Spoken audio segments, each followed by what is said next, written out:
Welcome back to a Wretched. Church buildings speak, and we would do well to take just a moment, we used to do such things, to ask the question, what do we want our church building to say?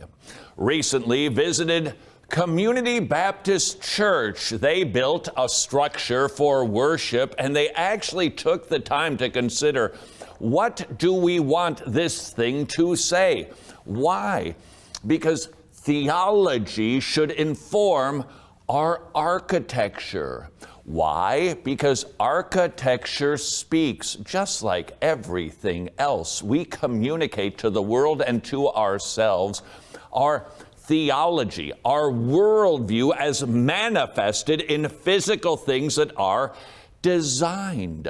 If we take time to consider the design of clothing, our homes, furniture, frankly, how you do your hair, shouldn't we take a little time to consider what do our church buildings look like and why? From the booklet at Community Baptist Church, church buildings are places where some of the most ordinary yet most sacred experiences and lives occur.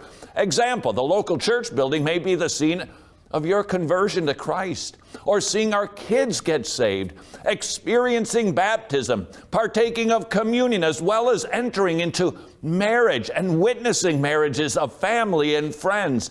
Also, we may say our last farewell to friends and loved ones at church funeral services. It's the place of prayer where we give our gifts to God, exercise our gifts for God, where we enjoy weekly fellowship.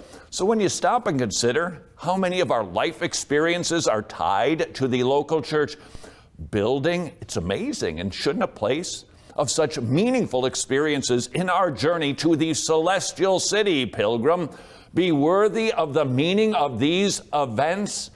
Not going to make a law where there is no law, but let us take a look at some of the furniture, the design of church buildings, to ponder, what do we want our church buildings to say?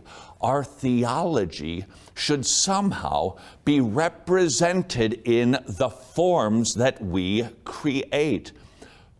Right? Consider the pulpit. The pulpit should express the fixedness and eternality of the Word of God. Isaiah wrote, "The grass withers, the flower fades, but the Word of God stands forever." Therefore, pulpits historically were large, fixed, not easily moved. Their size was also to express the smallness of the man who was preaching in it. Paul said that in the right preaching of the gospel, the surpassing of the power is not from the preacher, but from God alone. When a pulpit is screwed into the floor, what does it communicate? The word that is proclaimed here is fixed. This is the centerpiece of this service. It is the highlight of the church week, and we are never, ever, ever going to waver from the preaching of the Word of God being the central focus of this church. Furthermore, when a man gets into a huge pulpit, it shrinks him, which is a good thing. Because we don't go to church to hear from a person, we go to hear from God speaking through the mouth of a man, and the pulpit communicates that. Verses. What are we saying? And I'm not going to call it a sin. We're just exploring form and function and how our theology should be represented even in our furniture. A plexiglass pulpit or a table gets whoop, and it makes that sound too. It is moved. It communicates something. Consider more furniture in the church. Horton Davies writes concerning Puritan prayer posture. When Isaac Watts wished to persuade the nonconformists of the 18th century to desist from their practice of sitting down at prayer, he assured his reader that there were 3 permissible attitudes from prayer warranted by the Scriptures. Protestation, you get on your face, kneeling and standing, but there's no divine sanction for sitting. That is why our forefathers had kneelers. No, not kneelers. Those are only found in big dead buildings with big dead worship. Hold the phone, Henrietta. Our forefathers, reading their Bibles, only identified 3 physical postures for prayer. Sitting was not one of them. Kneeling was. And yet today, what do we sit for? What do we stand for in church? Typically, we stand for worship and sit for praying, which is not the way the Bible identifies prayer posture. I would not make it a law.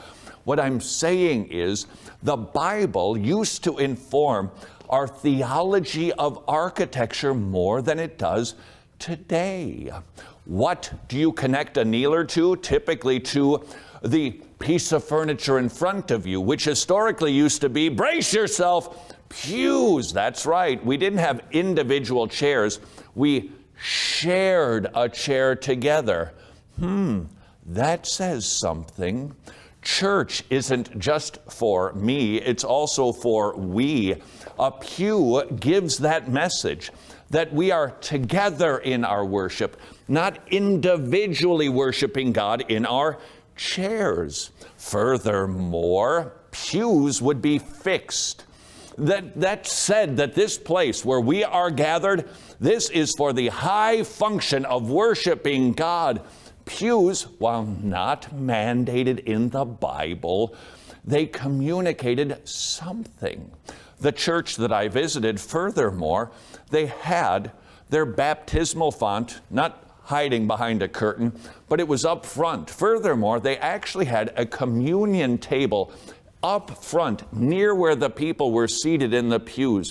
What was the thinking behind that? Because there actually was some thinking.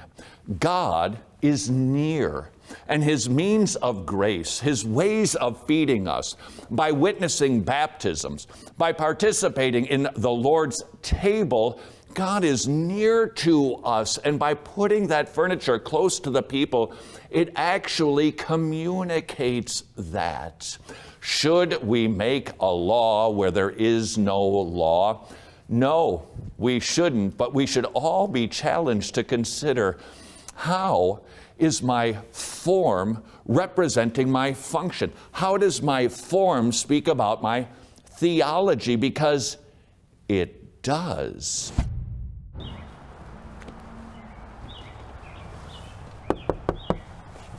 I'll be needing to see some identification, young man. Why? Because you, my friend, are a lawbreaker. No, I'm not. You are, according to this video from Ray Comfort.